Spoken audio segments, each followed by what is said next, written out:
G'day, Andrew Murray here from the Apartment Specialists. When would I buy off the plans?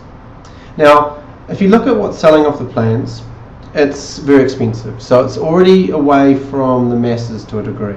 A good off the plan, say 2-bedroom apartment, you're looking at about $800,000.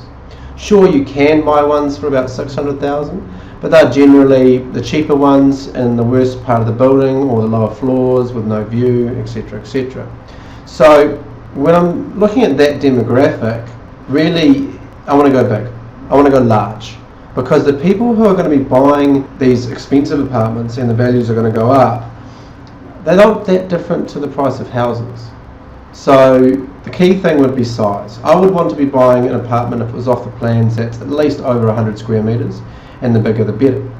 Probably maybe even towards 150 square metres. This is because I see the baby boomers where they're going to be moving out of their Remuera houses and looking for an apartment to live, because they can't, they're not ready to go into like an old person's home. That's happening later and later.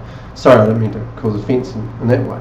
So now that's the number one. So size, and then number two, location. So it has to be either in the fringe suburbs, like the high quality suburbs where houses are expensive, or towards the bottom of town, or towards the centre of town where ART Square is, or on the western side towards Wynyard Quarter and around that area, and towards Ponsonby and all that kind of thing, but that's obviously the fringes.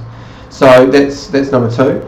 Now number three, obviously the floor plans, that's using every square metre. That means it's going to have 2 bathrooms, that kind of thing. Now, not to have too many in a complex. So really it's about the owner-occupier. So that's when I would buy off the plans, because I see that really, really moving. And although it is expensive now, you're going to be selling to a market where there isn't enough quality stock out there in apartments. An elderly couple can't live in the family home for the rest of their life. There's too much upkeep and there's too much to do. The kids are left home and they're sitting there sort of with their dog. So that's what I would be looking for if I was going to be buying off the plans. The reason why I would disregard all the other stock, the smaller stock, is because you can buy it for so much cheaper in the secondary market, i.e. the market that's already been built. As long as you do your due diligence properly, you go and do building inspections, all that kind of thing, and you look at the developer and the history, you can't go wrong in the secondary market. Otherwise, you're just paying too much. And my opinion is you're just not going to get your money back. I mean, you will long term, because obviously property always goes up, but not short term. Anyway, thank you. Cheers.